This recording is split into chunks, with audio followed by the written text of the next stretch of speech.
महाराष्ट्र साहित्य परिषद कार्यक्रमात आपण इथे आलेलो आहोत.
महाराष्ट्र साहित्य परिषद कल्याण शाखेच्या वतीने आज या ठिकाणी ज्येष्ठ साहित्यिक लेखक बी.आर. बुवा यांची जयंती व जन्मशताब्दी वर्षानिमित्त आयोजित स्मरण करूया बी.आर. बुवांचे आज कार्यक्रम संपन्न होत आहे. ज्येष्ठ साहित्यिक बी.आर. बुवा यांचा मी थोडक्यात परिचय करून देते. विनायक आदिनाथ बुवा 4 जुलै 1926 जन्मतारीख. कथालेखक, विनोदी लेखक, जन्म पंढरपूर येथे एका सनातनी कुटुंबात. प्राथमिक शिक्षण तेथेच, पुढे काही काळ मिरजेत. नोकरीसाठी मुंबई येथे आगमन. 1944 साली UCTIच्या संस्थेच्या तांत्रिक रसायनशास्त्र विभागात नोकरी सुरू. 42 वर्षे नोकरी करून तेथूनच निवृत्ती. हस्ताक्षर चांगले असल्याने हस्तलिखित मासिकाची प्रेरणा. इंदुकला या नावाने प्रसिद्ध होणाऱ्या दिवाळी हस्तलिखिता त्या काळच्या नामवंत साहित्यिकांचे साहित्य प्रकाशित होत असे. इंदुकलामुळे बुवांची त्यावेळी नवशक्तीचे संपादक असलेल्या प्रभाकर पालते यांच्याशी ओळख झाली व त्यांनी बुवांना लिहायला प्रवृत्त केले. नवशक्तीतल्या लेखकाने बुवांना चांगलीच प्रसिद्धी मिळवून दिली. त्यानंतर हंस, मोहिनी, नवयुग, आवाज अशा अनेक नियतकालिकांमधून त्यांनी भरपूर लेखन केले. सुमारे 50 वर्ष सातत्याने विनोदी लेखन करणाऱ्या बी.आर. बुवा यांची 125 पुस्तकं प्रकाशित झाली आहेत. अखिलेचे तारे 1953 हा त्यांचा पहिला कथासंग्रह. एकनाथगड 1955, 14वे रत्न 1961, दिल दिना दर दिया 1966, 100वे पुस्तक 1993 असे अनेक कथासंग्रह प्रकाशित आहेत. महाराष्ट्र शासनाच्या नाट्य स्पर्धेचे परीक्षक म्हणूनही काम पाहिलेलं आहे. आकाशवाणीतील श्रुतिका, विनोदी निबंध, पटकथा, तमाशाच्या संहिता, विडंबने, एकांकिका असे विविध स्वरूपाचे लेखन प्रकाशित.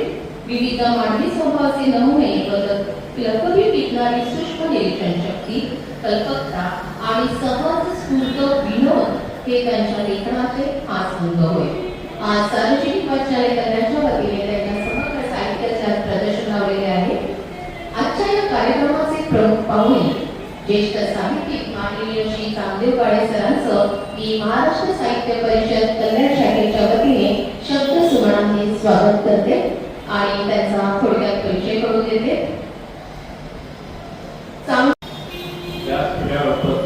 कार्यक्रमाचे प्रमुख पाहुणे आमचे सहकारी मित्र श्री कामदेव काळे साहेब, उपाध्यक्ष आणि आमचे सहकारी ॲडव्होकेट सुरेश पटवर्धन, साहित्यिका सुरेखा गावंडे आणि आमच्या कार्यक्रमाचे सर्व सन्माननीय सदस्य आणि उपस्थित मान्यवर.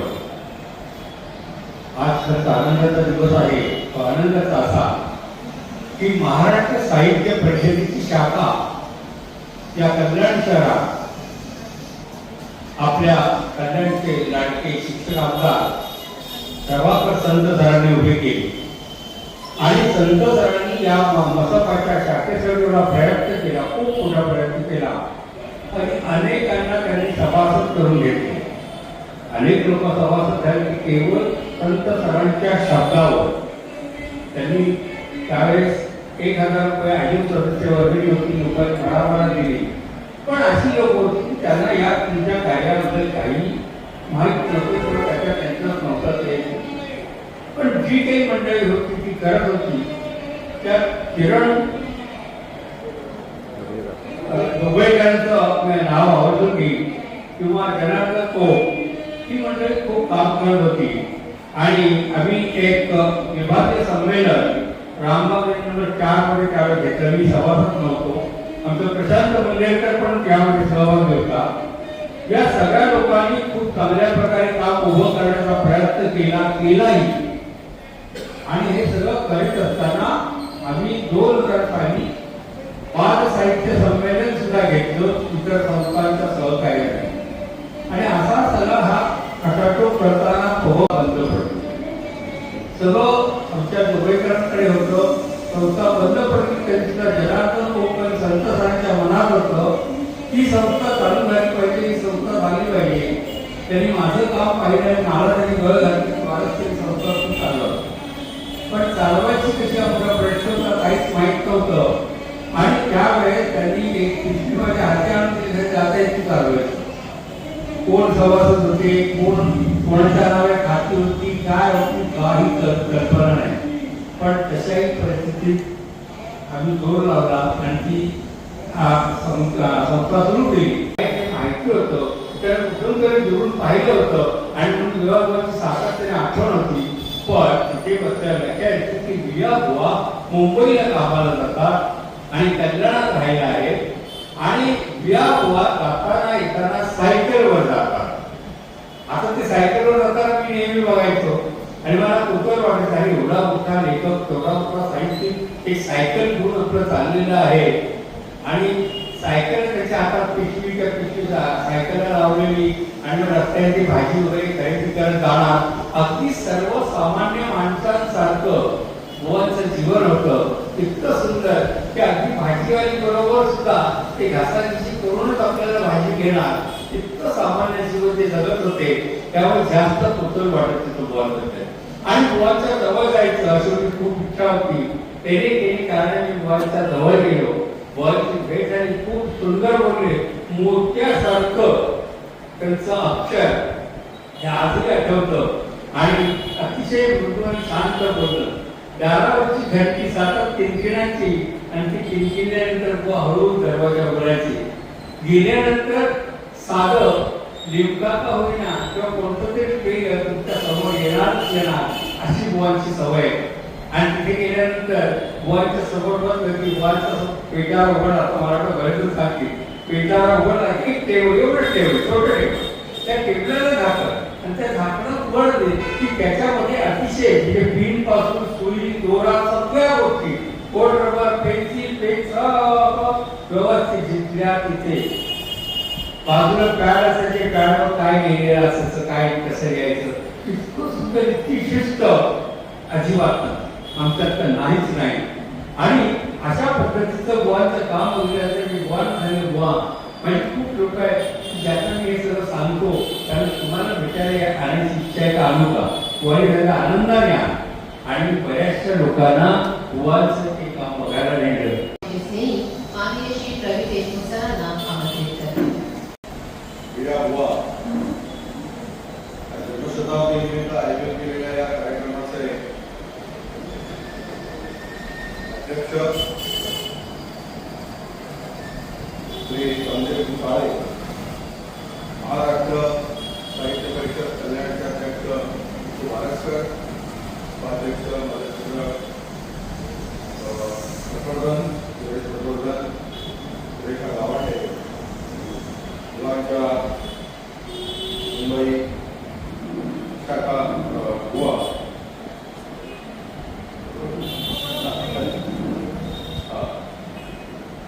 आणि आपण सर्वजण की ज्यांनी गोवाला पाहिलेलं आहे, ऐकलेलं आहे, काही नवीन तुकडे असतील, महाराष्ट्र साहित्य परिषदेचे सभासद कार्यकारी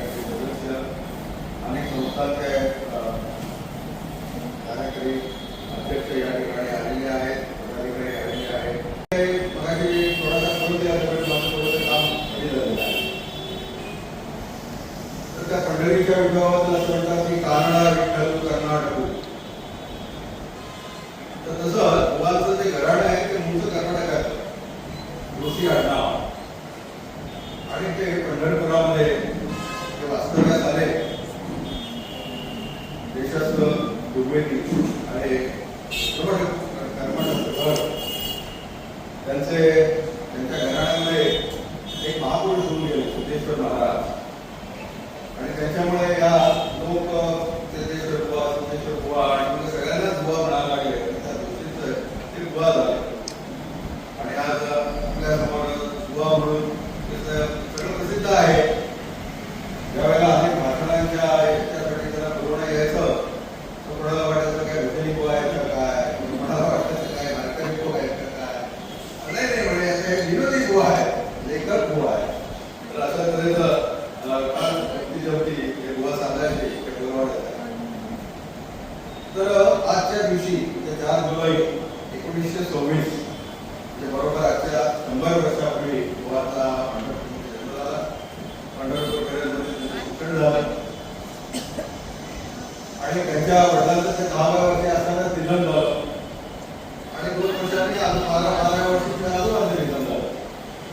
त्याच्यामुळे जी काही कुटुंबाची अवस्था होते त्या याच्यामध्ये शिक्षण काही झालं नाही आणि 18व्या वर्षी झाल्यानंतर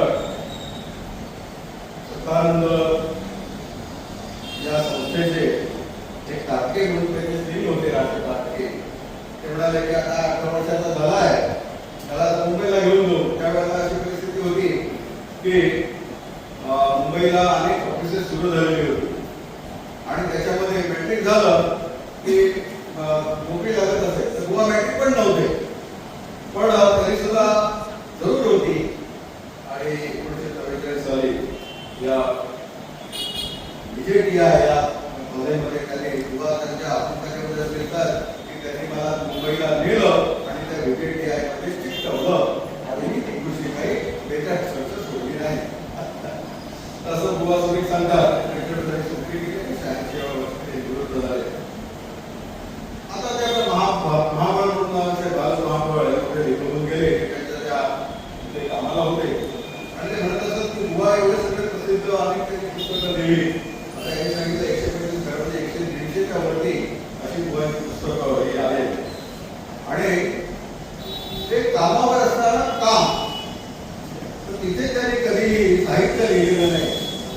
तर तिथे काम म्हणजे काम. बाल महाबळ हे सुद्धा लेखक होते आणि दोघे त्या ठिकाणी काम करत होते. परंतु कामाच्या वेळेला काम, बाकीच्या वेळेला लेखन. ते लेखन कधी करत असतात ते पहाटे 4 ला उठत आणि लेखन करत. लेखनाची सुद्धा त्यांची एक पद्धत होती की एकदाच लिहायचं, एक टाकले. त्यांनी गमतीने असं म्हणायचे की त्या दिवाळीच्या काळामध्ये मोठी गमत असेल तेव्हा की अनेक जणांची सुपारी आहे किंवा आपली आम्हाला पाहिजे, तुमची कथा पाहिजे आणि मग काही जण आगाऊ मानधन पाठवायचे. मग मानधन पाठवल्यानंतर मात्र लेखणी एकदम गजर फिरायला लागायचं असं तेवढं आहे. आणि वडोदरांनी पुस्तक एक पत्र आणलेलं आहे. त्याच्यामध्ये त्यावेळेस श्री साप्ताहिक त्यांचं त्यांनी त्यांच्याकडून दिवाळी कथा मांडली. तर बुवाने सांगितलं की अगोदरच 25 दिवाळी हो म्हटलंय, तुमचा 26वा नंबर आहे आणि अशी विनंती आहे की तुम्ही आतापर्यंत 25 रुपये मानधन देत होतं ते आता वाढवून 30 रुपये करा. तर अशा काळामध्ये हे 25-30 रुपये घेऊन अशा तऱ्हेच्या कथा आमदारांचं मानधन घेऊन ते लिहित असत. पण त्यांच्या ज्या पहिले जर पुस्तकांच्या किमती आपण बघितलं तर 3.5 रुपये, 3 रुपये, 2.5 रुपये ह्या किमती आहेत त्या पहिल्या पुस्तकाच्या आणि याची पुस्तकं त्यांनी प्रकाशित केलेलं आहे. तर बुवांचा हे अक्षर फार सुंदर होता. सांगितलं अक्षर तात्या कल्याणचे बाळसे म्हणून त्यांचे स्त्री होते आणि बुवांना सगळी दिवाळीची पत्र पाठवली. त्यांनी त्या बाळ माणसाला पत्र लिहिलं, त्यातलं दिवाळीच्या शुभेच्छा होतं की गेलेल्या 99 दिवाळी आणि आताची 100वी दिवाळी, आता तुम्हाला 100 पट दिवाळीचा आनंद मिळो पत्र पाठवलं आणि ते पोस्टामध्ये आलं कार्ड. कोर्टामध्ये कार्ड आल्यानंतर तो पोस्टमास्टर म्हणाला की अरे काय लोक येऊन तुला छापून पाठवतात. त्याने त्याकडे विभाग मागला की 4 रुपये दंड आणि हा पडसरकडे घेऊन आला आणि सांगितलं की पोस्टमास्टरला 4 रुपये भरा आणि 4 रुपये भरा. म्हणाले काय छापी पत्र आहे. ते छापी पत्र ते काय नाही दिलंय पण इकडे आनंदाने त्यांना 10 रुपये दिले. बाबा बाकीचे पोस्ट करून ठेवा आणि ते पत्र तर अशा तऱ्हेचं त्यांचा अक्षर होतो आणि त्याने चित्रकला म्हणतात हे दोन्ही म्हणून त्यांनी म्हटलं की आपण एक दिवाळी असं काढूया आणि म्हणून हिंदू कला नावाचा त्यांनी दिवाळी असं काढला आणि त्याच्यामध्ये मोठ्या मोठ्या लोकांनी हे लेख दिले. हे हिंदू लेखा हे काय हिंदू कला म्हणजे हस्तलिखित मासिक म्हणजे जे लेख आहेत तर ते हस्तलिखित करायचे आणि त्याचं ते प्रसिद्ध करायचे आणि याच्यामध्ये फार मोठ्या मोठ्या लोकांनी हे दिलं. त्यांच्या वयाचे लोक होते. त्याच्याबरोबर जे मोठे लोक होते म्हणजे महादेव शास्त्री जोशी, वसंतराव जोशी, दुर्गा भागवत, भाऊ मनोहर, कोटी नांदेकर, शांता आजरके अशा सगळ्यांनी या अंकामध्ये लिहिलेलं आहे आणि त्या अंकाचं ते कौतुक केलेलं आहे. आता कल्याणनगरीने बुवा आणि संत विशेषांक काढला आहे त्याच्यामध्ये त्या लोकांनी कसे कसे अभिप्राय दिले ते सगळं लिहिलं आहे. त्याच्यामध्ये संत सावरकरांचा अभिप्राय आहे, आचार्य अत्र्यांचा अभिप्राय आहे, सेनापती गावकरांचा अभिप्राय आहे, बाबा वेगळ्यांचा अभिप्राय आहे, तर नागपूरकरांचा आहे. तर अशा अनेक लोकांनी त्याचं कौतुक केलं आहे आणि म्हणून तो अंक तसा घेऊन ते नवशक्तीमध्ये प्रभावित माध्यम दाखवायला गेले आणि त्याच्यामध्ये काहीतरी कोट्या लिहिलेल्या होत्या. त्या कोट्या फार सुरेख अशा त्याच्या मोठ्या होत्या शब्दाच्या. तर बघा त्यांनी त्याच्यामध्ये काहीतरी अर्थ लिहिलेले होते. काय अर्थ तर म्हणाले मित्र. तर मित्राची व्याख्या काय तर सर्वात काही दिवसांनी ज्याच्या बहिणीकडे गमवण्याचा तात्पुरता आधार. दुसरी त्यांनी मित्राची व्याख्या सांगितली की सर्वात जवळचा छुपा शत्रू म्हणजे मित्र. त्याच्यानंतर ते धक्का म्हणून धक्क्याचे 2 अर्थ सांगतात की पहिला धक्का तर पुरुषाचा जर स्त्रीला धक्का लागला तर तो विनय म्हणतो पण स्त्रीचा जर पुरुषाला धक्का लागला तर ती कृपा होते. त्याच्यानंतर ते म्हणतात वाटाघाटी. वाटाघाटी म्हणजे वाटा दुसऱ्याचा आणि घाटा आपल्याला. त्याच्यानंतर बातचीत, बात द्यायची आणि चिंता पण. त्याच्याशिवाय नाती होती, होत्यात आणणारी नाती म्हणजे नाती होती आणि नुकसती. नुकसतीचं ते असं म्हणतात की दुसऱ्या माणसाचं पॉलिटिकल उदात्तीकरण म्हणजे नुकसती आणि विश्वास. आता त्यातल्या या रामदेवाच्या याच्यामध्ये आपण बघितलं की पेपरला अनेक विश्वास ठेवला आणि काय परिस्थिती निर्माण झाली तर त्या विश्वासाचा त्यांनी व्याख्या उल्लेख केला आहे. नंतर बसण्यासाठी प्रथम कराचा गाढवपणा असं त्यांनी त्याचं दिलेलं आहे. आणि लोकप्रतिनिधी त्याचा आपण बघतो की कित्येक बदमाश लोकशाहीचं मंत्रपुष्प टाकून केलेला शुद्धीकृत उदात्तीकरण म्हणजे लोक. असे अनेक त्यांनी त्याच्यामध्ये हे लिहिलेले होते आणि ते सगळं वाचल्यानंतर प्रबळ खाते म्हणाले की अरे तुम्हाला विरोधात चांगलं आहे, तुम्ही साधे विरोधी एकत्र होऊ शकता, तुम्ही नवशक्ती घ्यायला सुरुवात करा. आणि मग पुन्हा हे घ्यायला लागले आणि मग नवशक्ती त्याच्यानंतर मग हंस मोहिनी त्यांच्या अंतःकरणाची त्यांची भेट झाली आणि हंस मोहिनी त्याच्यामध्ये त्यांनी लेख लिहिले. मग अनेक प्रकाशक त्याच्यामध्ये तिकडे घर चालून आले. त्याच्यामध्ये एक लेख आहे की घर चालून सगळं घर चालून आलं म्हणा. तर प्रकाशक आले ते म्हणाले जेवढ्या सगळ्या कथा झाल्या ते प्रकाशित करू का, प्रकाशित करा. मग असं अशा तऱ्हेने त्याचं पुस्तक प्रकाशित झालं. तर ही जी पुस्तकं त्याची सुरू झाली प्रकाशित करायला. तर मग त्याच्यामध्ये अनंत पुस्तकं झाली, 100 पुस्तकं झाली. त्यावेळेला दीपक राज या प्रकाशनाने त्यांचा सत्कार केलेला होता. दिलीप राज प्रकाशन त्यांनी त्यांचा सत्कार केलेला होता. तर आता अकलेचे तारे त्यांचं पुस्तक 1953 साली प्रकाशित झालेलं होतं आणि त्यांची विनोदी मुद्रण जे होते ते शिकपट नावाचे चित्रकार होते. त्यांची सगळी मुखपृष्ठ ही त्यांच्या याला आहेत. शंकरराव कुलकर्णी नावाचे एक होते, त्यांनी बुवा जुवा या काढला. जे सब कुछ बुवा, त्याचे सगळे लेख बुवांचे. अशा तऱ्हेचा बुवा आणि नंतर बुवा मासिक सोबतकार बाबा बेहरे यांनी विकत घेतलं आणि त्या सोबत मध्ये सुद्धा ते बुवा लिहित असत. अशा अनेक या सगळ्या याच्यामध्ये त्यांनी लिहिलं. साप्ताहिक आकाशवाणीसाठी ते लेखन केलं. त्याच्यामध्ये अनेक श्रुतिका, त्याच्यानंतर पुन्हा प्रपंच, आंबटगोळ अशा तऱ्हेच्या श्रुतिका सुद्धा त्यांनी लिहिल्या. आचार्य अत्रेंच्या जतुबंधेकरांचा मोहराळा त्यांनी लिहिला. तर असं अनेक त्यांनी लेख लिहिला आणि ते संपूर्ण महाराष्ट्रामध्ये हे प्रसिद्ध झाले. कल्याणकारांनी त्यांच्या या सगळ्या साहित्य सेवेची ही कायम दखल घेतली. आता ते म्हणजे सांगितलं की ते रोज रेल्वेने जात असत तर ती 8 भावांची गाडी होती आणि त्या 8 भावांच्या गाडीमध्ये रामभाऊ कापसे, बिया बुवा, दत्तोपंत केळकर, आणखी कोणीतरी अशी मंडळी त्या 8 भावांच्या गाडीने रोज जात असत आणि मुंबईला कामासाठी जात असत. तर ह्या याच्यामध्ये रामभाऊ कापसे, त्याच्यानंतर आपले काका आदास म्हणजे अनेकांनी त्यांचे सत्कार केले. त्याच्यामध्ये मग कल्याण सार्वजनिक वाचनालय, जातीय वर्ग, कल्याण जनता सहकारी बँक, महाराष्ट्र साहित्य परिषद, कोकण साहित्य परिषद, त्याच्यानंतर देशस्थ त्रिवेदी, त्यानंतर कल्याण डोंबिवली महानगरपालिकेने त्यांचा सत्कार केला आणि त्याचा कल्याण भूषण हा पुरस्कार कल्याण डोंबिवली महानगरपालिका, तेव्हा कल्याण महानगरपालिका नगरपालिका होती, डोंबिवली नव्हते तेव्हा, कल्याण नगरपालिका, त्यांनी त्याच्यामध्ये त्यांना दिलं होतं. त्यांच्या 75व्या वर्षी अनेक लेख काही प्रकारचे झालेले होते. तर असे अनेक त्यांचा सत्कार सुद्धा त्या सगळ्या याच्यामध्ये जे आपल्या कल्याण शहरांनी हे केलेले आहे. बुवाचं त्यांची जी विनोदाची शैली आहे ती फार सांगितलं. आता आपण 2 कथा पण ऐकणार आहोत त्यांच्या. शैली ही काय आहे ते आपल्याला समजतील. बुवा घरामध्ये कसे होते तर ते सुद्धा आपल्याला विचाराकडे सांगणार आहे. त्यांनी एक कथा अशी लिहिलेली आहे की बाबा एक लेखक आहे आणि त्याला वाटतं की बाबा आपण पैसे जास्त कमवले पाहिजे, काय होणार आहे, आपण एक सिनेमा काढूया. सिनेमा काढूया तर तो चांगला झाला पाहिजे. मग संत साहित्यावर सिनेमा काढूया. मग संत साहित्यावर सिनेमा काढायला पैसे पाहिजे ना. पैसे कोण देणार? तर विकत देते, उद्योजक देते, सोनार चांदीवाले देते. आणि मग त्या प्रत्येकाकडे गेले आणि त्याला सांगितलं की तुझ्या आवाजामध्ये संत साहित्यावर सिनेमा काढतोय संतांवर, तर याच्यासाठी तुम्ही आर्थिक मदत करा.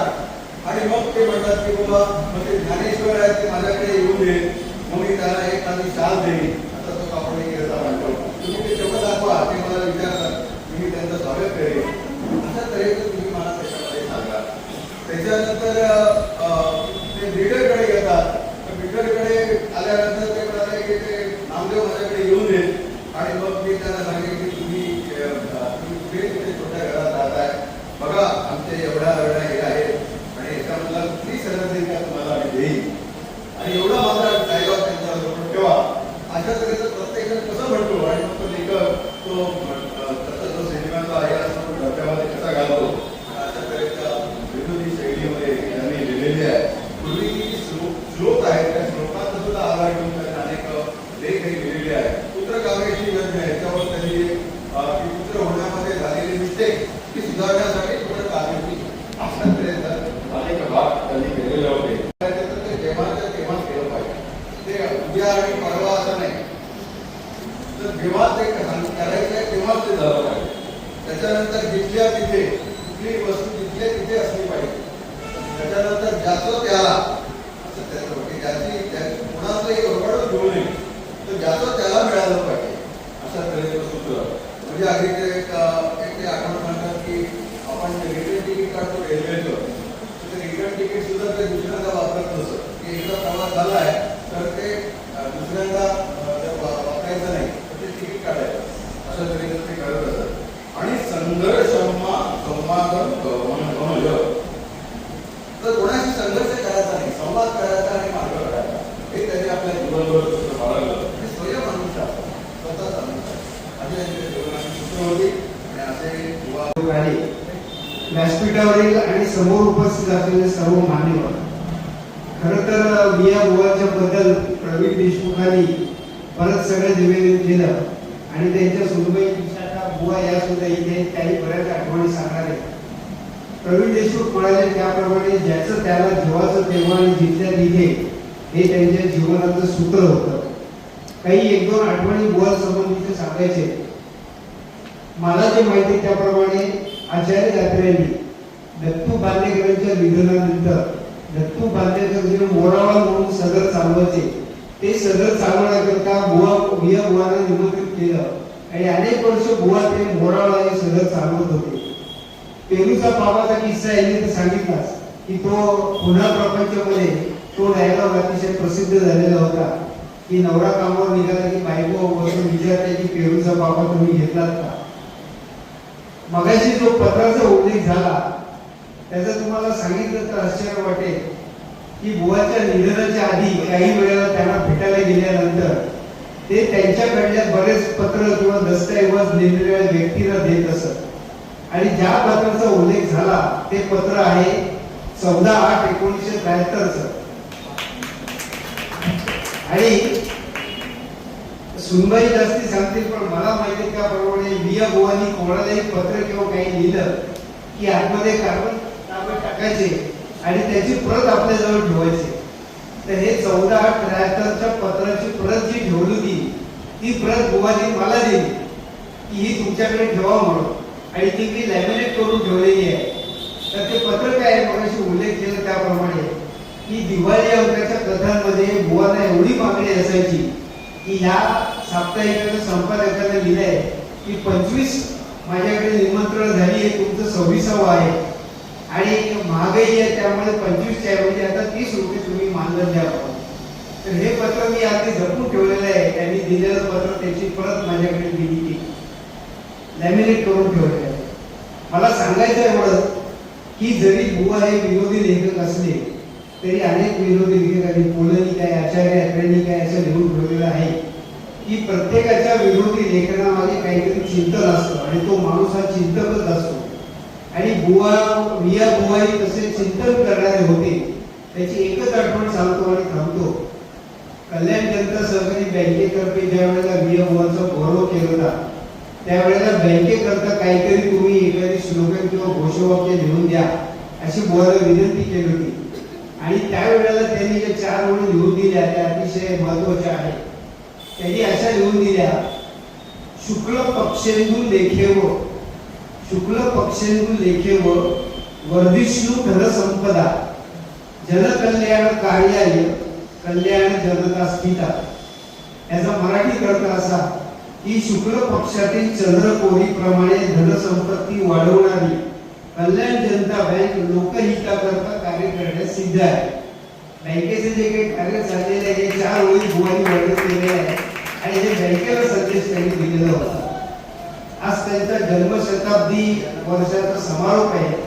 मगाशी उल्लेख केला त्याप्रमाणे कल्याण मराठी साहित्य परिषदेच्या वतीने मुद्दामून हा त्यांच्या जन्मशताब्दी समारोपाचा कार्यक्रम आम्ही आयोजित केला आणि एकच गोष्ट सांगायची की देवधर सरांनी कल्याण नागरिक साप्ताहिक ज्यावेळेस चालवत होते त्यावेळेला बुवा आणि संत विशेषांक काढलेला आहे आणि त्या विशेषांकामध्ये मिया बुवा आणि प्रभाकर संत या दोघांची वैशिष्ट्य त्या अंकामध्ये पूर्णपणे दिलेली आहे. ही माझी शाखेच्या वतीने असलेले सर्व मान्यवर सभासद, आजच्या माझे प्रमुख पाहुणे संजयजी काळे, इतर सर्व सार्वजनिक वाचनालयाचे पदाधिकारी आणि रसिक श्रोते या बुवांच्या प्रेमापोटी भरपूर कामासाठी सुद्धा उपस्थित राहिलेले या बुवा प्रेमी साहित्यिक रसिक श्रोते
कैशव कोळी, कैलाश कोळी, बाबा मात्र चौकोनी व्यक्तिमत्वाचे. आम्ही त्यांचं टेबल, त्यांचं लेखन, घर ह्याच्या पलीकडे काही नाही. आणि तेवढ्याच त्यांना हे असायचं, म्हणजे त्याच प्रस्तावामध्ये हे असायचं. कुठलेही साहित्यिक कंपनी वगैरे ते केले नाही. म्हणजे त्याला सामाजिक कार्याची आवड होती, पण कुठल्या पद्धतीने पद वगैरे असं स्वीकारलं नाही. खरं तर बाबा विजेत्यासारख्या संस्थेमध्ये होते आणि तिथं मुंबईला वगैरे ते राहू शकले असते, पण त्यांना केले आपलं वास्तव्य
ते जर कधी कार्यक्रमाला गेलेलं तर नुसतं वेळ बोलली 1 मिनिटाचा फरक नाही इकडं तिकडं.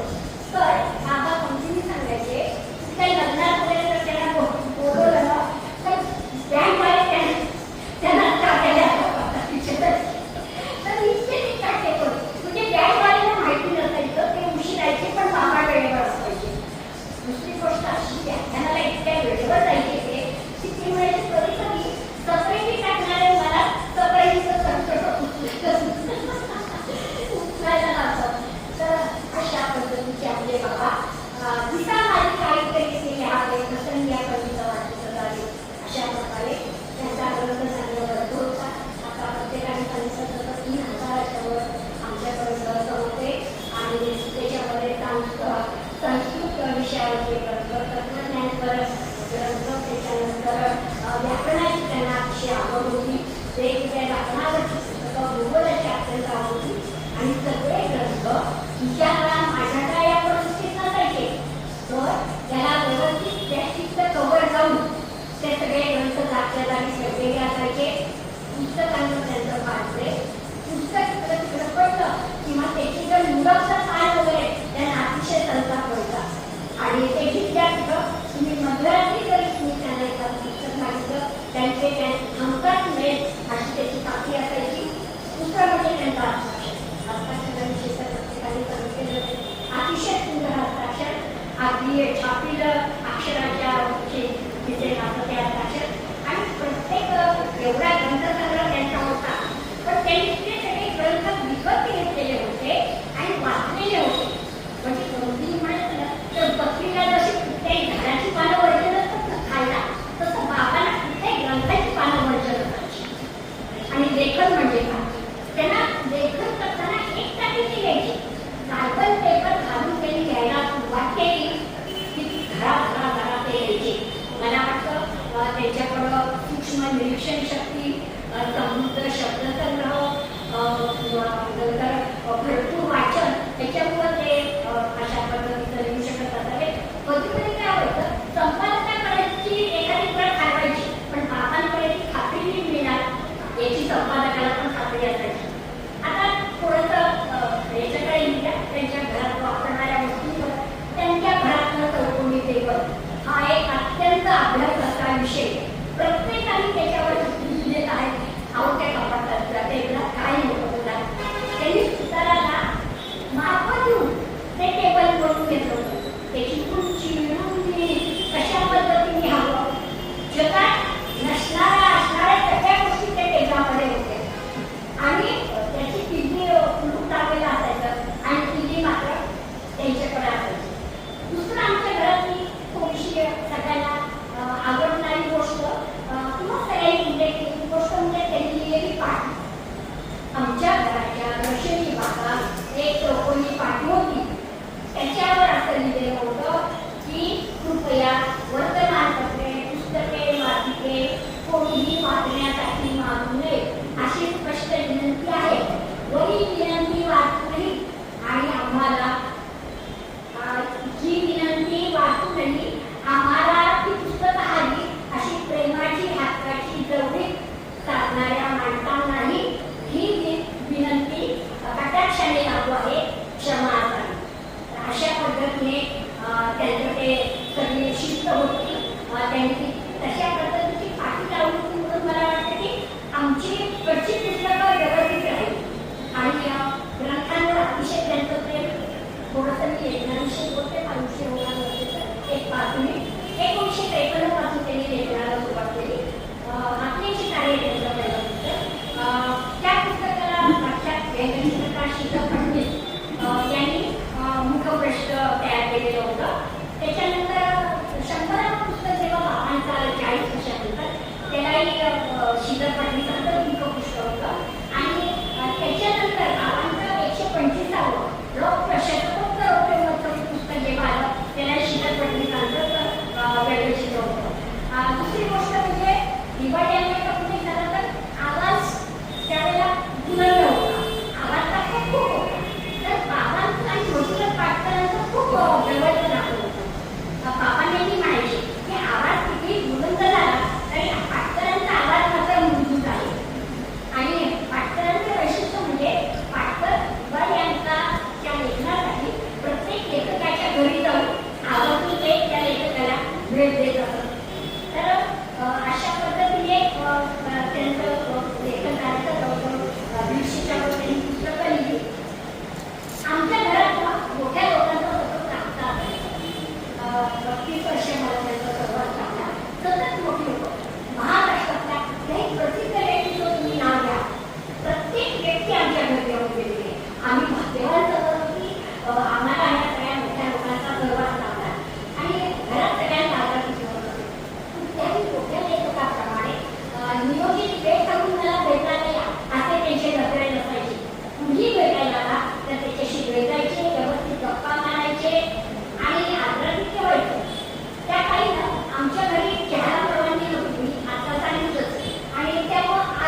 हे सगळ्या मोठ्या लोकांच्या आयुष्यात हे प्रसंग घडलेले दिसतात.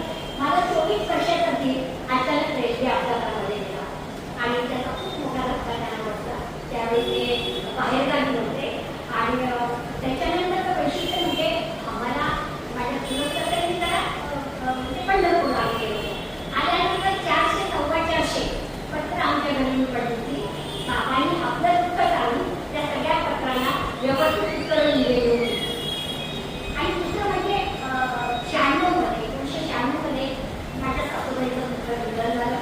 आधारवाढीमुळं त्यांचं निधन झालं. 45 वर्षे त्यांचा मुलाचा संसार झाला. त्यावेळेच्या पद्धतीप्रमाणे आईनी पाठीमागे राहून त्याला व्यवस्थित साथ दिली. 45 वर्षे व्यवस्थित दोघांनी एकमेकांची सोबत केली.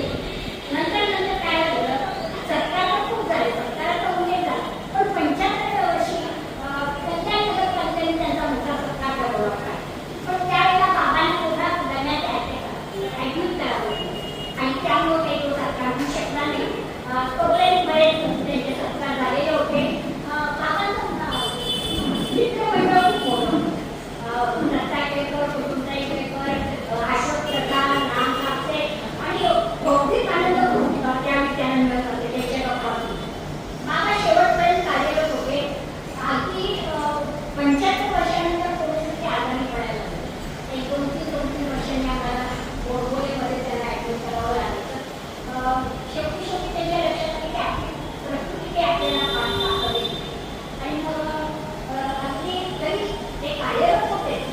त्यांच्याकडे क्षणाला काही किंवा काय सगळं काही मृत्यूच्या आदल्या दिवशी परत येऊन ठेवलेलं होतं. आणि दुसरी गोष्ट मला सांगायची म्हणजे आगरकर आणि सावरकरांचा त्यांच्यावर त्यांच्या विचारांचा पडदा त्याच्यावर होता. तर मृत्यूपूर्वी आगरकरांनी ज्याप्रमाणे आपल्या पत्नीला सांगितलेलं होतं की माझ्या उशाशी माझ्या अंत्यविधीसाठी मी पैसे ठेवलेले, त्याप्रमाणे बाबांनी माझ्या मुलाला जवळ बोलावं आणि सांगितलं की बाबाला ते 50,000 काढून ठेव. दुसऱ्या मुलाला सांगितलं की माझे आत्मचरित्र वगैरे काढून ठेव, कारण लोक भेटायला तुम्ही काय उत्तर देणार. आणि आम्हाला खूप हे वाटलं, पण ते म्हणाले आणि 2.5 वाजता आम्ही ऍडमिट केलं. ते म्हणाले विषय आता काही मी परत येत नाही. आणि ऍडमिट केलं. डॉक्टरांच्या लक्षात आलं की फारशी काही सुधारणा होऊ शक्य नाही. व्हेंटिलेटर लावावं लागेल. व्हेंटिलेटर शक्य आहे. आणि 17/11/2011 आम्हाला ते वाटलं नाही. शेवटी मी असंच म्हणेन, माधव जुले यांच्या कवितेनुसार हे जन्म तुम्ही फिरून येईल ही पोटी देवा पोटी न करो ही एक प्रार्थना. फोटाल तर टीका. पुस्तकाचं नाव किती गमतीशीर आहे बघा, फोटाल तर टीका. लेखक अर्थातच स्त्रिया बुवा. त्यातलं पहिलंच प्रकरण आहे गंगेत घोडं न्हालं. आणि हे जे वाचन आहे त्यातून आपल्याला त्यांच्या भाषेची ओळख, त्यांची निरीक्षण शक्ती, त्याचप्रमाणे कशा पद्धतीने हसवता हसवता आपल्याला अर्थमुक्त करतात, तशी गोचरी टीका करतात. गोचरी टीका करत असताना शब्द असे आहेत की कोणाचे मन त्यातून दुखावलं जाणार नाही, हे सगळं आपल्याला जाणवेल. गंगेत घोडं न्हालं. हल्ली प्रत्येक गोष्ट पत्रात पडणं अतिशय विक्रीचं होऊन बसलं आहे. दिवसच कसले आले आहेत. मराठी भाषा. मराठी भाषा बोलणाऱ्यांची संख्या 8 कोटी आहे. अजून बोलता येत नाही अशा प्रांजळ बाळांची संख्या धरून, कारण आज नाही उद्या बोलणारच आहे. 8 कोटी मराठी लोक म्हणजे जोक नाही. खरं आश्चर्य हे आहे की मराठीमध्ये कवितांचा धो धो पाऊस पडत असतो. 8 कोटी मराठी लोकांपैकी 7 कोटी 99,99,999 लोक कवी आहेत. या सर्वांना कविता करता येतात. 8 कोटीतून फक्त एकालाच अजिबात कविता करता येत नाही. मराठी भाषिक असूनही बाकीच्या 7,99,00,000 वगैरे वगैरे प्रमाणे मला मात्र कविता करण्याची शक्ती परमेश्वरानं का दिली नाही याचा खेद वाटतो. फक्त मला एकट्यालाच कविता करता येत नाही. मी परमेश्वराचं काय घोडं मागं होतं हे परमेश्वरालाच नाही.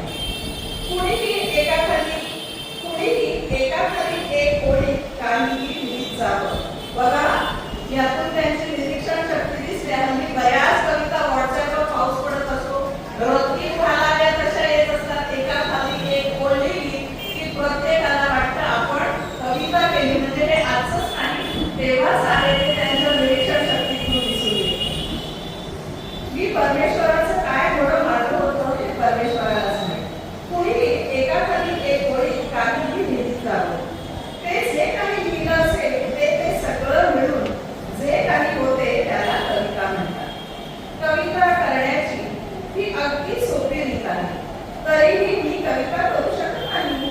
यावर मी किती मट्ट आहे याची कल्पना येईल. परंतु मी त्यांच्याबरोबर 4 वर्ष जे काम केलं त्याचा वेगळा अनुभव सांगण्याकरता मी आयुक्तांची परवानगी मागितली. मला असे उल्लेख झाला त्याप्रमाणे सकाळी अनुभव कापशी बुवा वगैरे तालीम द्यायचे. मी पण त्यावेळेला जिल्हा कॉलेजला होतो. इरफान इंटर करत असताना आम्ही पण कॉलेजला जायचो. त्यावेळेला माटुंगा स्टेशन उतरल्यानंतर हे दोन्ही म्हणजे विला बुवा आमच्या दृष्टीने दैवतच होतं. परंतु अतिशय साधा माणूस हा आमच्याबरोबर मित्राप्रमाणे ते वागायचे. आणि नंतर जेव्हा आपल्या सगळ्यांना माहिती 77ला मोठं सत्तांतर झालं, जनता पार्टी सरकार आलं आणि दुर्दैवाने ते सरकार कोसळलं.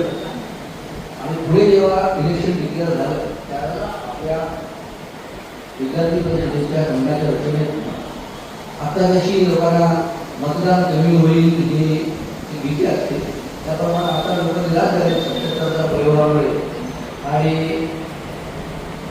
लोक मतदानाला निरुत्साही आहे. त्याच्याकरता काहीतरी केलं पाहिजे. अशा वेळी त्यावेळेला एक लोकाभियान मंच म्हणून आपण त्याला सुरू केला होता. आणि त्यावेळेला एक रचना म्हणून त्या शहरातले साहित्यिक गरीब अशांची एक यांच्याबरोबर एक छोटी कमिटी बनवावी आणि त्यांना खेडोपाडी त्यांची छोटी भाषणं किंवा सभा ठेवाव्या असे त्यावेळेला योजना होती. आता त्यावेळेला परिषदेची थोडीशी जबाबदारी असल्यामुळं मी आणि काणे सर हे आपल्या रचनेचं बुवांना भेटायला गेलो. बाबा अशा तऱ्हेची ही योजना आहे तर तुम्ही यात सहभागी व्हावं. बुवा त्यांच्या नेहमीच्या मिश्किल स्वभावाप्रमाणे त्यांनी खूप आमची गोष्टी उडवली. पण दादांनी सांगितलं मी येईन, मला आवडेल. आणि मग ठाणे जिल्ह्यामध्ये जवळजवळ त्यावेळेला 30-35 अशा छोट्या खेड्यांमध्ये बुवांबरोबर सभा झाल्या. त्या गावात आधी आपण केलेल्या सगळ्या रचनेप्रमाणे ग्रामस्थ गावकरी जमायचे. परंतु बुवा हे मगाशी सांगितल्याप्रमाणे अतिशय वेल प्लॅन त्याला सगळं लागायचं, नीट नेटकं लागायचं की उद्या कुठे जायचे, किती वाजता जायचे, साधारणतः त्या गावाचं रचना काय आहे आणि अपेक्षित जो तिथला चतुर्वर्ग असेल तो काय म्हणजे गाव कुठल्या याचा असेल, शिक्षणाने काय असेल किंवा त्यांचं एकत्रित व्यवसाय किंवा काय ही सगळी माहिती जमा करून आणि त्याप्रमाणे तिथली जी काही म्हणजे भाषणं असतील किंवा संवाद असेल बुवा त्यांच्या भाषेमध्ये त्यांच्याशी बोलायचे. आणि मग गावातलं पहिले तिथलं काय ग्रामदैवत कोण असेल त्याचा आवर्जून उल्लेख करायचे. आणि मग शेवट करताना बाबा आता हे सर्व आहे देशासाठी धर्मासाठी आपल्याला करायचं आहे तर आपल्याला चांगल्या पद्धतीने मतदान करून आपण सर्वांनी आपल्याला हवं ते सरकार पण चांगल्या पद्धतीने मतदान झालं पाहिजे, निवडून आणा हे सांगायचं. कुठलाही आपल्याला आमचे पक्ष असं होत नसायचा. परंतु लोकांना सत्याचा प्रयोग कोरोनाचा नसल्यामुळं जे आलेले नैराश्य होते ते भरपूर लोकांनी मतदान करावं ही त्यावेळेची योजना होती.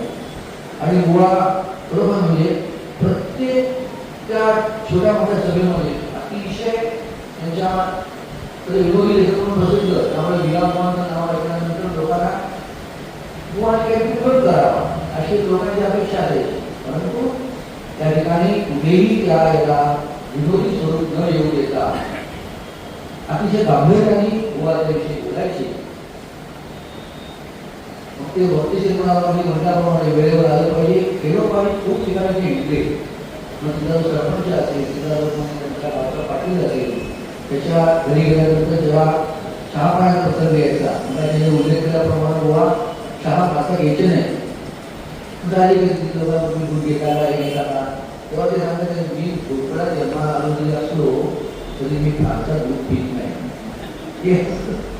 सांगितल्यानंतर नाही बरं वाटायचं. मग बुवाने मध्ये विरोध केला म्हणून लोकांना बरं वाटायचं की त्याच्याकडे त्यांची अपेक्षा पूर्ण व्हायची. त्या सर्व त्यांच्या भाषणामध्ये बुवा आपल्या म्हणजे आपले जे मोठे संत आहेत ज्ञानेश्वर तुकाराम वगैरे यांची काही वचन सांगायचे, परंतु त्या गावामध्ये जी काही भजनी मंडळ असतील बाळू किंवा त्यांची जी भजनी मंडळ असतील तिथल्या काहीतरी तिचा उल्लेख केल्याशिवाय त्यांच्या भाषणाचा समारोपा व्हायचा नाही. गावातील दैवताला आव्हान करून जसं आपण कोकणामध्ये म्हणतो ना की अरे माधवा रे असं शेवटी ते त्या ठिकाणी ते गाणं घालायचे आणि आता बुद्धी रे देवा हे बरोबर. म्हणजे मला आता सध्या 40 वर्षानंतर आठवल्यानंतर खूप असं म्हणजे पुनःप्रत्याचा आनंद मिळाला. तिथे 3-4 वर्ष ही खूप छान अशी डोळ्यांच्या जवळ गेली.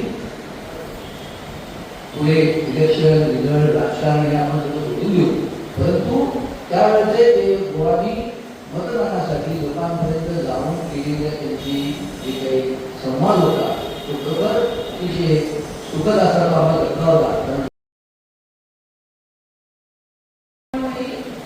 एक लेख वाचले जो आपल्या सर्वांना कदाचित आवडेल. गोटाळा म्हणून एखाद्या घरात एखादीच व्यक्ती मोठी होते.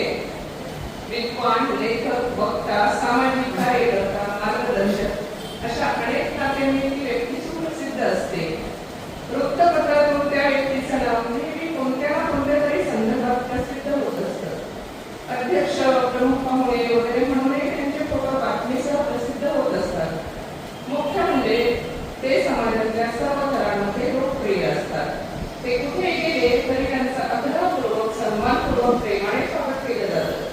समाजात अशी मोठी माणसंही असतात. सगळेच काही पुढारी, लीडर, सोशल वर्कर, आमचे प्रेरणास्थान, लाडके नेते नसतात. अजूनही आता वर्णन केलेली मोठी माणसे अल्पसंख्येने का होईना असतात. असेच एक आदर्श व्यक्तिमत्व. त्यांचं नाव, मूळ नाव सांगण्यापेक्षा त्यांचं अतिशय लोकप्रिय नाव दादासाहेब सांगणंच योग्य आहे.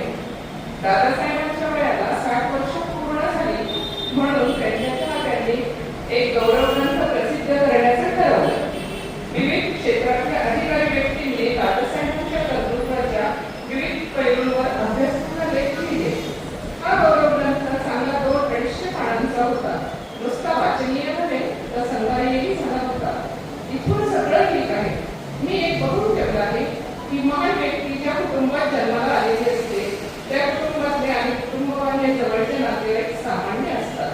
अगदीच सामान्य म्हणणं वाईट दिसतं म्हणून नुसतेच सामान्य.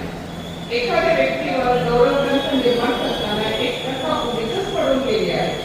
ती म्हणजे नातेवाईक मंडळी आणि जवळचे मित्र यांना या गौरवमूर्तीच्या घरगुती आणि आपलेपणाच्या आठवणी लिहायला सांगितलेलं असतं. 250 पानांपैकी 200 पानं गरजेला उत्तम साहित्य आणि उरलेल्या 50 पानात आठवणींचा खडूस असतो. लेखन कलेचं ज्ञान एकालाही नसतं तरीही जो तो जी ती अट्टहासाने लिहितो लिहिते. या प्रचार घरगुती आठवणींमुळे पुस्तकांचा दर्जाच ढासळतो. प्रत्येक नातेवाईकाला वाटतं आपण लिहिलेली संपूर्ण आठवण 2-2.5 शब्द सुद्धा छापून आलीच पाहिजे. आमच्या चिंतूच्या म्हणजे तुमच्या दादासाहेबांच्या अशा मजेशीर आठवणी आहेत. माझे आपल्या स्तंभित असतात. एखाद्या वंशांच्या मुलीच्या लग्नाला गेले आणि जेवायचे सुरू घरी आले. मग मी घरावर पिठला वाद केला आणि कुठे जेवले. त्यांची नेहमी अशीच कमाल असते. एकदा अशाच एका जीवनात हातावर गोड वरण आणि तूप वाढलेलं होतं, पण हे मात्र लिंबू पिळायलाच विसरले. जेवण संपेपर्यंत लिंबाची फोड जशीच्या तशी मिठाची जरी होती. ही आठवण आठवली की अजून गंमत वाटते. मी चिंतामणींचा म्हणजे सर्वांच्या दादासाहेबांचा सर्वात लहान म्हणजे 11 नंबरचा काका आहे. चिंतामणी आणि मी एकदमच SSC झालो. मी त्याला विचारलं, पास झाल्याबद्दल तुला काय वाटतं? तेव्हा चिंतामणी म्हणाला, विचार करून सांगतो. या शहरामध्ये 2 चांगली माणसं, एक विरा बुवा आणि एक प्रभाकर संत, ही आठवण त्यांची जोडली. आणि मी त्यांच्या त्या आठवणीमध्ये जर चालत येत होतो आणि त्यात अचानक समोर कुत्रे आलेला आहे. कुत्रे आले म्हणून मी जोरात ओरडलो, हात. सोबत बायको होती, तीही माझ्यासोबत इतकीच ताणीक उडाली आणि ती म्हणाली, तुमच्या जिभेला काय हात?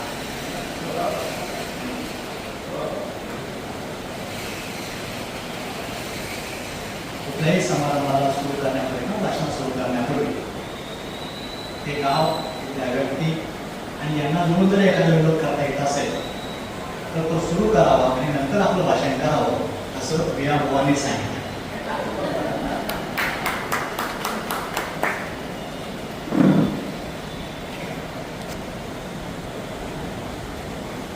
विया बुवांच्या या कार्यक्रमाच्या निमित्ताने आमचे विठू बाळासकर म्हणजे बंद पडलेली संस्था सुरू करणे, दोनदा बंद पडलेली एकदाही ती त्यांच्या वेळाने, म्हणजे ते किती सक्षम आहे ते तुमच्या लक्षात. आणि आज या संस्थेमध्ये आपण जे काम बसलेलं आहोत ती संस्था सुद्धा अतिशय सक्षमपणे ते सांभाळत आहे.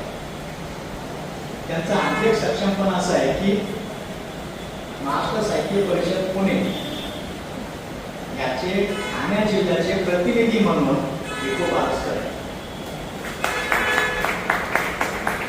आणि त्यामुळे त्यांनी ही जी कार्यक्रमाची अतिशय उत्तम प्रकारे आखणी केली, आपल्या शहरातले साहित्यिक यांचं स्मरण ठेवावं ही आपली फार महत्वाची गोष्ट आहे. शेवटी त्या साहित्यिकांनी त्या काळामध्ये जे काही पर्यावरण निर्माण केलं, जे कर्तृत्व दाखवलं, जी कामगिरी केलेली आहे ती त्यांच्यासोबत जाता कामा तो वारसा पुढे पोच झाला पाहिजे. आणि असा पोच व्हायचा असेल तर त्या संस्थाने, त्या व्यक्तींनी सहभाग घेऊन जाणीवपूर्वक असे उपक्रम केले पाहिजे. आणि असा उपक्रम म्हणजे विठू बाळासकर यांनी केला आणि बुवांचा जो वारसा आहे तो पुढच्या पिढीपर्यंत जावा ही जी जाणीव त्यांनी ठेवली, त्यासाठी त्यांच्या खरोखर मनपूर्वक अभिनंदन. आता त्यांनी मात्र बोलून अभिनंदन करणं असा अंदाज नाही. महाराष्ट्र साहित्य परिषद ही नेहमी साहित्यिकांची अतिशय जाण ठेवणारी संस्था आहे. साहित्य रसिकांना मेजवानी मिळालीच पाहिजे साहित्याची, परंतु आपल्या शहरामध्ये, आपल्या गावामध्ये आपल्या सोबत असणारे साहित्यिक यांच्या गुणांचंही कौतुक करण्याची जबाबदारी परिषदेवर आणि त्या अनुषंगाने ते जे कार्य करत आहेत ते अतिशय चांगल्या पद्धतीने या ठिकाणी करत आहेत. म्हणून त्यांचं प्रथम अभिनंदन करतो त्याच्यासाठी. खरं तर वियाबुवा यांच्यासोबत फार राहण्याची किती संधी मिळाली हा वेळेला पाहत, परंतु 1987 साली आपण ठाण्यामध्ये महाराष्ट्र साहित्य परिषदेच्या वतीने विभागीय साहित्य संमेलन घेतलेलं गडकरी रंगायत. त्या संमेलनामध्ये आमचे समन्वयक होते आमच्याबरोबर. आता उलट बोलतोय मी, कारण मी त्यांच्याबरोबर होतो आणि ते मोठे होते त्याच काळामध्ये. त्या काळामध्ये त्यांनी सांगितलेले 2 विनोद 1987 साली सांगितले, आपले माझ्या नदीसमोर तसेच तसे कानात तसेच. त्यातला पहिला विनोद असा आहे की गावामध्ये जाहिरात करणारा एक चांगला मनुष्य असतो, तो साबणाची अतिशय उत्तम प्रकारे जाहिरात करतो. त्याची जाहिरातीची जी ख्याती आहे ती काय हरकत नव्हतं. त्यांनी काय केलं, मग जागोजागी पोस्टर्स लावले, काय बॅनर्स मोठमोठे लावले आणि तिथे अगोदर लावलं मळलेला कपडा, त्यानंतर लावलं साबणाचा ब्रँड आणि तिसरा लावला स्वच्छ धुतलेलं कापड. आणि जागोजागी लागलं. अपेक्षा अशी होती की खूप खप होईल, परंतु आहे तो खप सुद्धा तसाच राहिला आणि तो कमी झाला. आणि मग खलिफाला प्रश्न पडला, आपण इतक्या मोठ्या माणसाला बोलवले असं का घडलं. तिथे अगदी साधं मनुष्य त्याने सांगितलं, दोष त्यांचा नाही, दोष आपल्याकडे आहे. त्यांची पद्धत अशी डावीकडून उजवीकडे जाण्याची आणि आपण उलटी पद्धतीने वाचण्याची सोय ठेवलेली असल्यामुळे आपण उजवीकडून डावीकडे जातो. म्हणून आपल्याला आपलं स्वच्छ कपडा दिसतो, नंतर मध्ये साबण दिसतो आणि त्याच्यानंतर मळलेला कपडा दिसतो. त्यामुळे लोकांचा असा समज झाला आहे की या साबणाने स्वच्छ कपडे कसे खराब होतात याची जाहिरात. दुसरा एक विरोध असा होता की फोर्ड कंपनी, वाहन कंपनी जी आहे ती म्हणाली की इतकी उत्तम वाहनं तयार करतो तरी सुद्धा सतत लोक रोल्स रॉइस याच कंपनीकडे जातात आणि तिलाच मोठे पण का देतात. तर त्यांच्या सोबतच्या माणसाला असं सांगितलं की तुम्ही भेटलं त्यांच्याशी समस्या भेटा आणि बोला आणि काय कारण समजून घ्या. तर त्याप्रमाणे ते रोज त्यांच्या मालकाकडे गेले.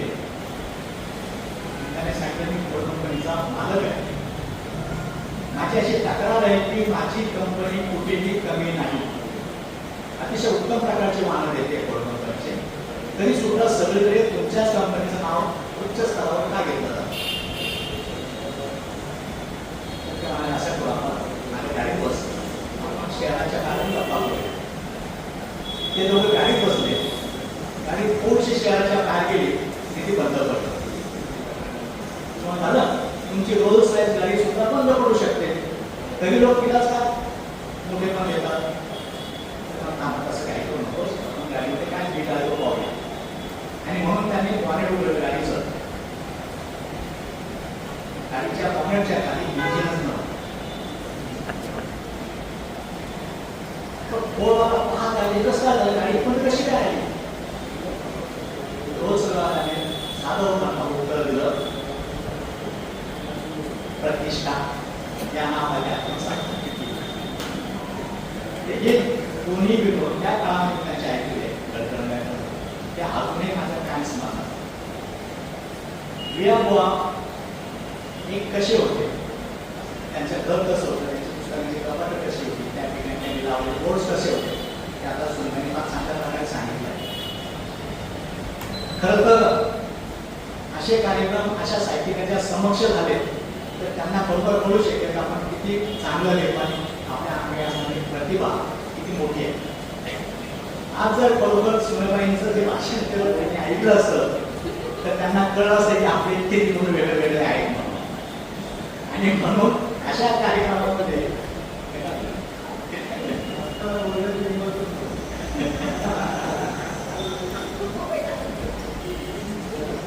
खरं म्हणजे आज जर गोवा असेल तर त्यांनी सुनबाईच्या नावावरचे जे अनुभव आहेत त्याचंही कथेचं पुस्तक तयार केलं असतं. इतकं छान पद्धतीने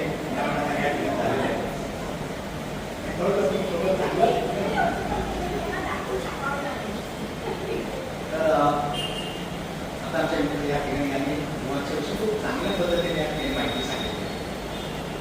ही माहिती सांगत असताना नेहमी हेच लक्ष ठेवत असतं की एखादा व्यक्ती प्रतिभावान जरी असेल तरी त्याच्याकडे शिस्त असावी लागते.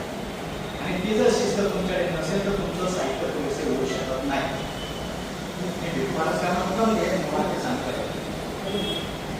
उत्तम साहित्य छान पुस्तकाची प्रकाशित आहे. केवळ अनेक ग्रामांमध्ये ग्रामीणमध्ये अडकल्यामुळे त्यांची पुढची साहित्य संपदा तर साहित्यिक हा असाच असावा तो शिस्तबद्ध तसं चार लिहित असत तर तशी साहित्य लिहिण्याची जी क्षमता आहे ती त्यांच्याकडे होती, प्रतिभा होती. आणि विशेष म्हणजे जसं त्यांनी आता सांगितलं तसं चेक आल्याशिवाय कोणालाही पाठवायचं नाही, हा पहिला मुद्दा. आणि दुसरी गोष्ट ते किती प्रतिभा वाटण्याचं फार मोठं कौतुक असं आहे ते कधीही कुठल्याही विषयाला आज रात्रभर विचार की आम्हाला सगळं लिहायचं आहे असं नाही. तर टेबलवर बसणार, कागद घेणार, पेन घेणार आणि याला सुरुवात करणार आणि ती बरोबर घेऊन पूर्ण करायची. तर असा विनोदी मनुष्य, विनोदी लेखन करणारा मनुष्य. तर विनोदाच्या बाबतीत मी असं म्हटलं जाते की विनोद हे 3 प्रकारचे असतात. एक शाब्दिक विनोद, एक रंगात्मक विनोद आणि दुसरा प्रासंगिक विनोद. अनेक साहित्यिकांना जर मी पाहिलं असता आवडतीपासून आपण साहित्यिक पाहिलं, आवडती बाळ सामंत, नंतर महाराज यांचा उल्लेख केला म्हणतो ही सगळी मंडळी विनोदी साहित्य लिहित असत. तर त्यावेळेस या तिन्ही गोष्टींचा आवर्जून त्या ठिकाणी सहभाग असायचा. आणि शेवटी विनोद म्हणजे काय, तर विनोद म्हणजे या जीवनरसामधून आनंद निर्माण करेल असा धर्म त्या साहित्यामध्ये आणि तो आनंद म्हणजेच विनोद असं त्याचा अर्थ आहे. विनोदामध्ये कधीही निराशा, शोकात्मक अपेक्षित नाही. विनोद हा विनोद असला पाहिजे, निखळ आनंद, प्रसन्नता देईल अशा स्वरूपाचा असायला हवा. आणि अनेक आपल्या जमान्याच्या कथा आपण वाचल्या, अनेक कथा वाचल्या तर तुम्हाला नक्कीच लक्षात येईल. इव्हन त्याच्यामध्ये काही प्रकार त्यांच्या साहित्यामध्ये, त्यांच्या विनोदामध्ये, त्यात विनोद हा गडमांच्या अंगात जातो, उपवासाच्या अंगात जातो, पोटीच्या अंगाने जातो. असं जरी असला तरी आणखी श्रीपादकृष्ण गोरखनाथांचं असं म्हणणं आहे की विनोद हा आक्रमक सुद्धा आहे आणि त्याचा उपयोग स्वरक्षणासाठी सुद्धा केला जातो. आणि त्याला पुष्टी सिग्मंड फ्राईडने दिलेली आहे. सिग्मंड फ्राईडने उदाहरण अतिशय मजेशीर दिले, त्याचं माझ्या पहिल्यांदा सांगताना तुझ्याला वाटतं ते सांगायला आवडते. असं की एक राजकुमार कथा लिहिली आहे त्यांच्या पुस्तकामध्ये ही कथा आहे की तुम्ही एक राजकुमार घोड्यावर शहरात जातो आणि त्याला त्या शहरामध्ये त्याच्या तोंडाचा मनुष्य दिसतो. तर त्याच्या तोंडाचा मनुष्य ज्याला दिसतो त्याला तो त्या मोठा जन्मीपणाने विचारतो, तुझी आई आमच्या राजवाड्यात नोकर म्हणून होती काय? तर त्यावेळेस तो मुलगा उत्तर देतो, नाही, माझे वडील तिथं नोकर होते. आता हा आक्रमक आणि स्वरक्षक या दोन्ही अर्थाने वेगळा विनोद आहे. हा विनोदामध्ये बोलत नाही तरी सुद्धा त्या ठिकाणची परिस्थिती पाहिल्यानंतर आपण तो विनोद आहे ही गोष्ट लक्षात येते. आणि प्रासंगिक विनोद तुम्हाला वाटेल तरी वाचायला मिळतील. आपल्या धर्मग्रंथामध्ये अनेक कथा असे की त्या प्रासंगिक विनोदाच्या अनेक उदाहरणं सांगू शकतो. त्यातलं एक अगदी छोटंसं आहे की म्हणजे न बोलता सुद्धा विनोद कसा होऊ शकतो. तर घरात दूध पिणाऱ्या माणसाला धडा शिकवायचा आहे. तर बायको त्याच्या पद्धतीने आपण धडा शिकवण्याचा प्रयत्न करते, नवरा त्याच्या पद्धतीने करतो. आणि एकदा असं दोघं मिळून ठरवतात स्वतंत्रपणे एक दूध पिणारं मानलं की त्या आलं तर त्याला कसा फटका द्यायचा. त्याप्रमाणे बायको इथं लपून बसतो, बसते, नवरा तिकडे लपून बसतो. अनेक कल्पना आपण दोघे एकमेकाच्या समभाग आणि मांजर ज्या दूध प्यायला डोळे मिळून त्यावेळेस बायकाची छानपैकी काठी घेऊन पुढे धावत येते आणि तेवढ्याच वेळात नवरा त्याच्यावर शेप घेतो. फटका मांजराला बसत नाही, पण नवऱ्याच्या मानेवर बसतो आणि तो किंचाळतो आणि तो म्हणतो की मी दूध पिलेलो नाहीये. तर विनोद हा अनेक प्रकारचा आग्रही सुद्धा अतिशय खूप चांगल्या प्रकारे विनोद केले. त्याचे अनेक नाटकं त्यात तुमच्याचे आहेत. बरं कोणी सुद्धा नाटकाच्या बाबतीत हेच म्हणतो की नाटकामध्ये तुमच्याकडे विनोद कधी निर्माण होतो तर असंबंध गोष्ट, अविचार गोष्ट त्याच्याशी कुठेही सुसंगती लागणार नाही अशा पद्धतीची कृती आणि विक्षेप किंवा वाक्य जर आपण वापरली तर विनोद तयार होतो. आणि या विनोदाचं एकच महत्त्वाचं काम आहे समोरच्या माणसाची निराशा दूर करणे आणि त्याला प्रसन्न आणि हसत घडणे, एवढंच त्याची अपेक्षा आहे. आता या कार्यक्रमाच्या निमित्ताने आम्ही तुमच्या विनोदाचं फारच मोठं लेक्चर केलं मी सर सांगत बसत नाही, परंतु विनोदाच्या अनुषंगाने विराबोवांना या शहरामध्ये जी प्रतिष्ठा प्राप्त झालेली आहे त्यामुळे असं नेहमी म्हटलं जातं की अनेक ठिकाणी अनेकांना जे गाव त्यांच्या नावाने ओळखलं जातं आणि काही ठिकाणी गाव असेल की त्यांच्या उलट उघडतं. तर असं त्या ठिकाणी विशेषतः कल्याण हे विराबोवा आणि प्रभाकर संत यांच्या नावानेच ओळखलं जातं. इतकी ओळख त्यांनी शहरात दिलेली आहे आणि अशा माणसाची शताब्दी या ठिकाणी केली जाते. विशेष म्हणजे 1953 साल की त्याचं पहिलं पुस्तक आलं माझा जन्म त्या वर्षाचा 1953. म्हणजे इतक्या खोल माणसाविषयी आज आपल्याला ऐकायला मिळत आहे ही फार मोठी गोष्ट आहे. आणि आपल्या सर्वांनी त्यांच्या कर्तृत्वाचा त्यांच्या प्रतिभेचा अतिशय गौरवपूर्वक असं उल्लेख केलेला आहे. तुम्ही कथा वाचून दाखवल्या कथा सुद्धा त्यांच्या प्रतिभेचं उत्तम उदाहरण आहे. आणि अशी माणसं सतत घडली पाहिजे, त्यांच्याविषयी आपण जाणीव निर्माण ठेवली पाहिजे आणि या शहरामध्ये आणखी बुवा निर्माण होवं आणि त्यांनी पुढे ही विनोदाची वारसा जो आहे तो पुढे न्यावा अशी अपेक्षा त्यांनी व्यक्त करतो. आणि या निर्माण होण्याची संख्या सर्व संयोजकांचे आभार, आजोबांच्या आठवणीने इतक्या छान प्रकारे उजाळा दिल्याबद्दल. आणि आम्ही सर्व बुवा कुटुंबीय आपले ऋणी आहोत यासाठी. आणि मी दोन्ही संस्थांना 5,000 रुपयांची देणगी जाहीर करतो यासाठी मी ते जाहीर करण्यासाठी चाललो. धन्यवाद. महाराष्ट्र साहित्य परिषद कल्याण शाखेचा हा शुभारंभ विनोदी लेखक कल्याणचे ख्यातनाम साहित्यिक विराबोवा यांच्या जन्मशताब्दीच्या निमित्ताने होत आहे. तरी खरंच आपल्या कल्याणकरांसाठी आणि मराठी साहित्य परिषदेसाठी खूप आनंदाची आणि अभिमानाची बाब आहे. विराबोवा यांना मी मनपूर्वक विनम्र आदरांजली वाहते.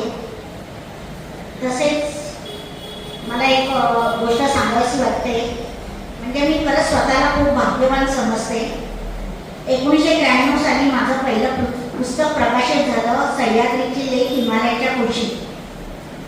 आणि मी प्रथमच साहित्य क्षेत्रात पाऊल टाकलं होतं आणि त्या पुस्तकाची प्रत घेऊन मी विराबोवांच्या घरी गेले होते.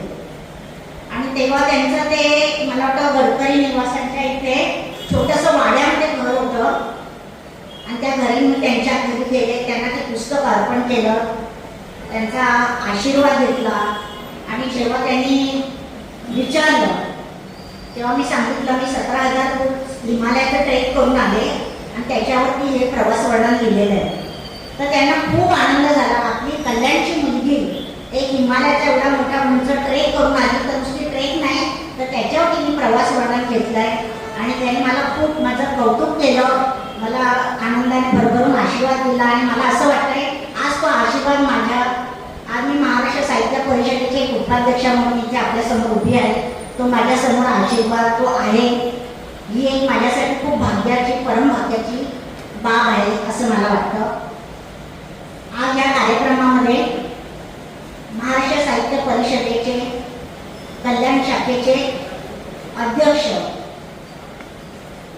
ज्यांनी ही संस्था चालू केली आणि हा सुंदर शुभारंभाने हा कार्यक्रम चालू केला, भिकू बारस्कर सर, तर त्यांचं मी खरंच मनपूर्वक अभिनंदन करते, आभार मानते.